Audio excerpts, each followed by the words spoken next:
Dear students, Assalamu alaikum wa rahmatullahi wa barakatuh. Yesterday we have read up to the last line of the last paragraph, I guess, which is in page number 103. And even John C. reluctantly said the same thing, that she want to die peacefully, like the last leaf of the tree. So, by hearing this, Sue was quite astounded and she was in a state of bewilderment. She said to John C., "Try to sleep, my dear John C. I am going to call Behrman up." Sue rushed down because Behrman lived on the ground floor, obviously. He was 60-year-old painter. His lifelong dream was to paint a masterpiece. वो जो Behrman था बेटा, वो 60 साल का एक बूढ़ा painter था. उसकी ज़िंदगी का मकसद क्या था कि वो एक शाहकार बनाए. मास्टरपीस का माना होता है, प्यारे बच्चों, आपने सुन रखा होगा, कोई राइटर जब किताब लिखता है, बहुत सारी किताबें, तो उसमें से एक किताब उसकी बहुत अच्छी होती है, वो उसका मास्टरपीस है, शाहकार बोलते हैं उसको, या कहते हैं मैग्नम ऊप्स भी बोलते हैं अंग्रेज़ी में. और या अगर कोई बिल्डिंग बनाने वाला मैसन है, अगर वो मैसन एक अच्छा सा बिल्डिंग बनाता है तो वो उसका मास्टरपीस है.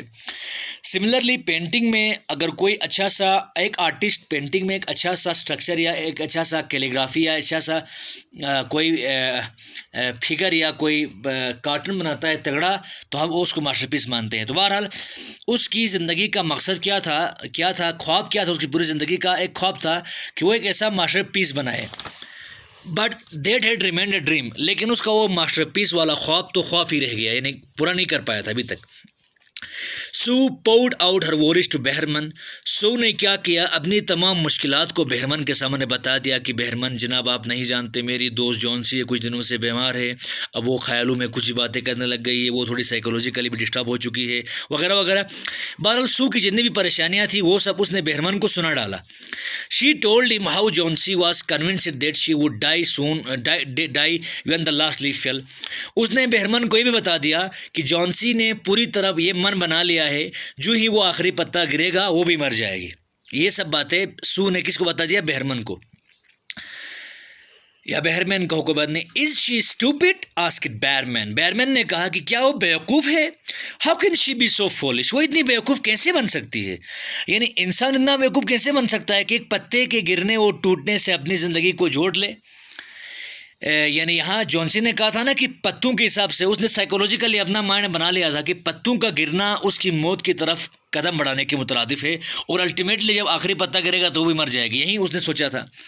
She is running a high temperature complained Sue. Sue ने फिर शिकायत करके कहा, दरअसल उस पर उसका बुखार, उसको काफ़ी सारा बुखार हुआ है.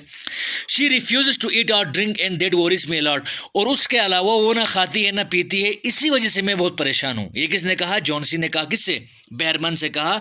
मेरी परेशानी की वाहिद वजह यही है, एक तो उसको बुखार है, एक तो ऐसी अजीब गरीब बातें भी कर रही है, ऊपर से खाना पीना भी उसने बंद किया है, जिसकी वजह से मैं काफ़ी परेशान हूँ. I will come with you and see Johnsy, Behrman said. Behrman ने कहा, मैं आपके साथ ऊपर आता हूँ और जॉनसी को देखता हूँ कि उसके क्या हाल है. They tiptoed into the room Johnsy was sleeping. प्यारे बच्चों, टिपटो आप जानते हैं ना, यानी पैर का जो अंगूठा होता है सामने वाला, उस पे होकर चलना. यानी यहाँ टिपटो से मतलब लाजमी नहीं है कि वो पैरों के अंगूठों में चले होंगे. यहाँ मुराद है टो, तो आप जानते हैं ना, पैर का अंगूठा.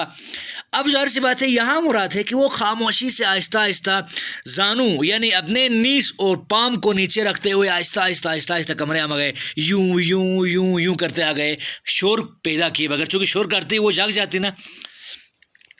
वो दोनों आहिस्ता कमरे के अंदर घुस गए. Sue drew the curtains together and they went to the next room.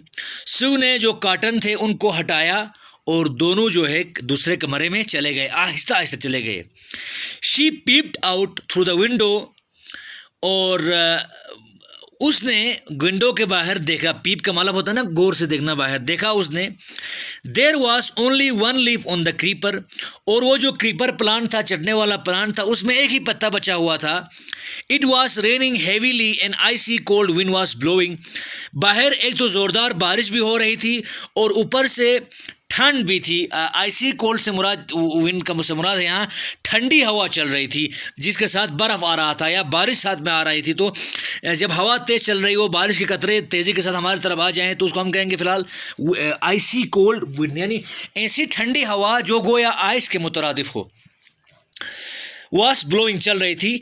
It seemed as though the leaf would fall any minute now. Bearman did not say a word. He went back to his room. ऐसा लग रहा था कि अगले 1 minute के अंदर वो पत्ता गिर जाएगा, लेकिन उस हालत को देखकर सू तो परेशान थी ना। बेरमन को कुछ भी असर नहीं हुआ, वो चुपचाप कुछ बोले बगैर अपना कमरे में वापस चला गया। Johnsy woke up next morning, Johnsy सुबह उठी, यानी जॉन्सी सुबह उठ गई। In a feeble voice she asked Sue to draw the curtain, बड़ी ही धीमी आवाज़ में और नरम आवाज़ में उससे सू से कहा, सू ज़रा पर्दे हटाओ। सू वॉज नर्वस, सू काफ़ी परेशान थी। क्यों परेशान थी? सू को लगा था चूँकि रात को काफ़ी हवा चली थी, ठंडी हवा चली थी, यकीनन पत्ता गिर गया होगा और मेरी दोस्त जॉन्सी पत्ते को गिरा हुआ देखकर मर जाएगी, इसीलिए वो परेशान हो गई और परेशानी के आलम में बहरहाल वो मजबूर थी। She ड्रीव back the curtain very reluctantly, उसने कर्टन को हटाया रिलक्टेंटली। प्यारे बच्चों, रिलक्टेंट कहते हैं बेटा किसी चीज़ को नहीं करने का इरादा करना, नंगास मैं नहीं करूँगा, लेकिन बिलाकर करेगा तो भी उस काम को बिल्कुल ही न चाहते हुए करना। रिलक्टेंसी दिखाने का मतलब होता है बेटा एक काम को इच्छा न करते हुए कर देना मजबूरी की वजह से। तो यहाँ पर भी सू चूँकि परेशान थी, क्यों? चूँकि जॉन्सी जो ही बाहर देखेगी तो यकीनन वो पत्ता गिरा होगा, पत्ते को गिरा हुआ देखकर वो मर जाएगी, इसी बात से वो परेशान थी। और बहरहाल रिलक्टेंट अंदाज में उसने पर्दे को हटाया।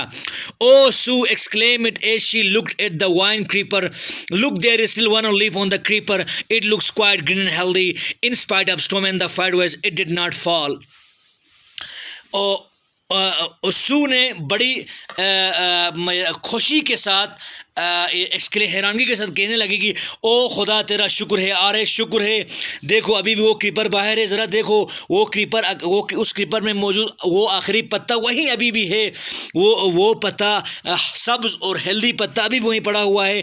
कल रात को इतने तूफ़ान के, in spite of storms and fierce wind, और ज़बरदस्त तूफ़ान और ज़बरदस्त हवा के चलने के बावजूद इट डिड नॉट फॉल, ये अभी इट डिडंट फॉल, ये गिरा नहीं है। यानी सू ने ये सब खुशी में कहा, ये इतनी खुश हो गई अब शुक्र है कि पत्ता गिरा नहीं है, लिहाजा मेरी दोस्त भी मरने वाला जो सोच है वो ख़त्म कर देगी वगैरह वगैरह, यही सोच के उसने खुशी के सर करते हुए कहा कि खुदा शुक्र है, अरे देखो बाहर वो पत्ता हरा भरा सरसब्ज़ तूफ़ान और ज़बरदस्त हवाओं के बावजूद गिरा नहीं है।